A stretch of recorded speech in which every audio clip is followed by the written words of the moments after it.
마이코플라즈마 폐렴. 이름도 참 어렵죠. 이 낯선 폐렴이 지금 중국에서 대유행 중입니다. 우리나라의 소아청소년과 의사들이 공개적으로 우려를 표명했는데요. 이거 안일하게 대처하다가는 소아진료 대란 올 수도 있다. 이런 겁니다. 그런가 하면 미국에서는 개들 사이에 정체불명의 호흡기 질환이 번지고 있는데 이게 정체불명이다 보니까 혹시 이러다 이게 사람에게까지 전염되는 건 아니야? 이런 걱정도 나오고 있죠. 자, 두 가지 모두 짚어보겠습니다. 한림대 강남성심병원 감염내과 이재갑 교수 연결이 되어 있습니다. 이재갑 교수님 안녕하세요. 네, 안녕하세요. 마이코플라즈마 폐렴, 이 용어부터 참 어려운데 일반 폐렴하고는 다른 건가요?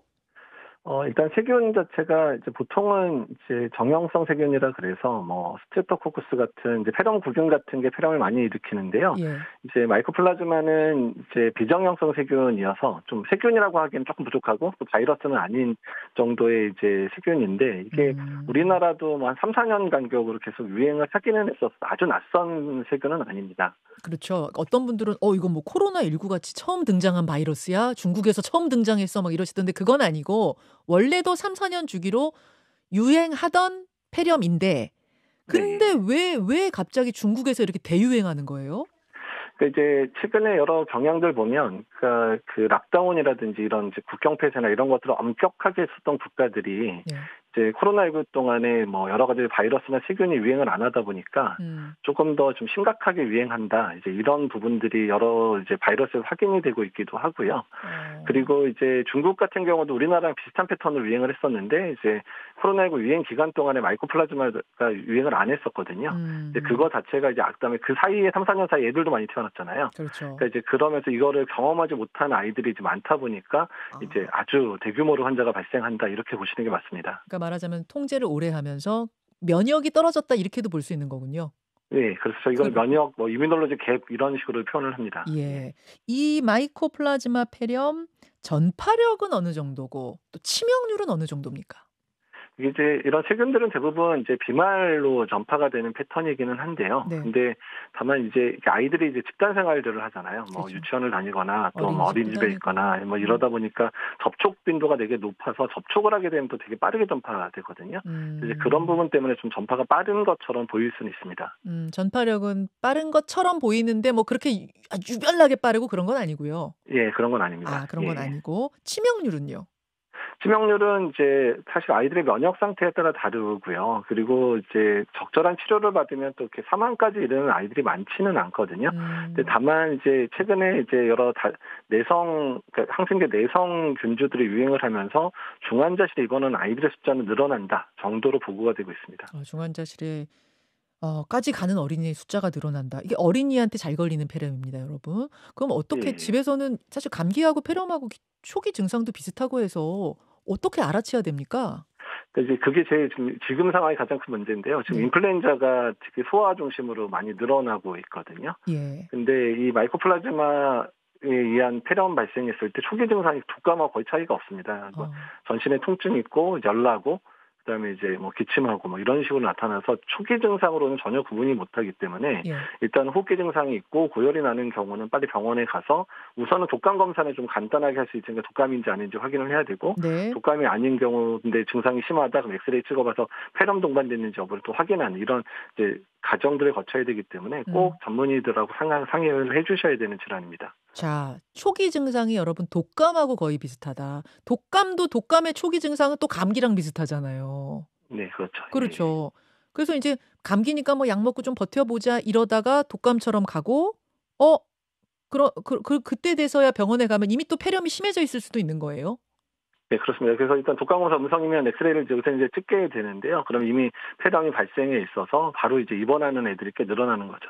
자, 이런 상황입니다. 지금 이제 대한아동병원협회가 보도자료를 냈더라고요. 대만 등 인접국은 비상인데 우리가 너무 안일하게 대처하고 있는 것 같다. 좀 걱정을 하는 것 같은데 이렇게 우려해야 할 정도 상황인가요?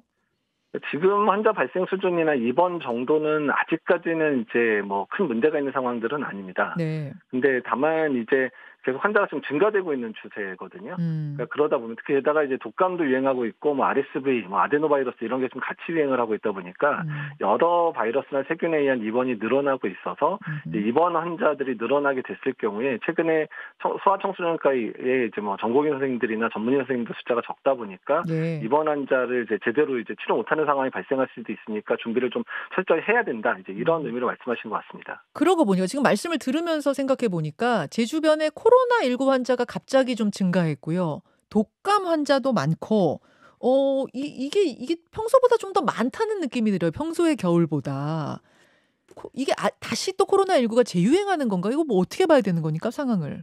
예, 지금 이제 코로나19도 지금 이제 2주 전부터 다시 증가되는 측면으로 좀 바뀌고 있고요. 환자 증가하고 있고, 뭐 인플루엔자 증가되고 있고, 마이크로플라즈마 증가하고 있고, 뭐 거의 가을 겨울에 유행하는 모든 호흡기 바이러스의 대부분 다 증가되고 있는 시기여서 이제 코로나19 동안에 유행하지 못했던 많은 바이러스들이 이제 이번 겨울에도 작년 겨울부터 시작됐던 거 비슷하게 이번 겨울에도 영향을 끼칠 수 있어서 그런 부분들이 이제 소아과 외래 진료에 상당한 영향을 끼치고 있고요. 그래서 지난 겨울에도 독감 유행하면서 소아과 청소년과 예약하려고 그러면 정말 힘들었었잖아요. 몇 시간씩 기다리는 상황인데 이번 겨울도 아마 비슷한 상황이 이제 초래될 수도 있겠다라고 좀 예상을 하고 있습니다. 좀 예방 차원에서 다시 마스크를 철저히 낀다든지 뭐 이렇게 개인적으로 할 수 있는 것들 뭐가 있을까요? 네, 일단 첫 번째는 이제 호흡기 증상이 있는 분들이나 아이들 같은 경우에 학교 출석을 좀 자제를 해주셔야 되고 부득이하게 이제 외부 활동을 하게 됐을 경우는 마스크 착용을 반드시 하게끔 해 주어야 될 것 같고요. 예. 그리고 이제 고령층이나 고위험군들, 또한 고위험군들 돌보고 계신 분들 같은 경우에는 지금처럼 여러 호흡기 바이러스와 세균이 유행하는 경우는 마스크를 꼭 착용을 해주시는 게 도움이 될 것 같습니다. 알겠습니다. 여러분 마이코플라즈마 폐렴 막 전파력이 아주 유별나게 높고 치명률이 높고 그런 건 아니지만 일단 이 폐렴에 걸렸다면 지금 입원을 해야 되는 아이들이 반드시 입원이에요, 교수님? 그러진 않습니다. 근데 다만 폐렴이 심하게 오는 애들 같은 경우는 입원을 해야 되기도 하고요. 그다음에 항생제 내성이 좀 많아져서 좀 이제 긴밀하게 관찰이 필요한 경우들이 많기 때문에 입원하는 아이들 꽤 많습니다. 예. 그렇지만 어쨌든 감기 독감보다 더 하는 건 분명한 거니까. 네. 그렇기 때문에 여러분 주의해야 된다는 말씀 드리면서 한 가지만 더 짚어볼게요. 지금 미국 전역에서 정체불명의 개호흡기 질환이 유행한다. 이런 국제 뉴스가 들어오고 있어요. 이건 어떤 겁니까?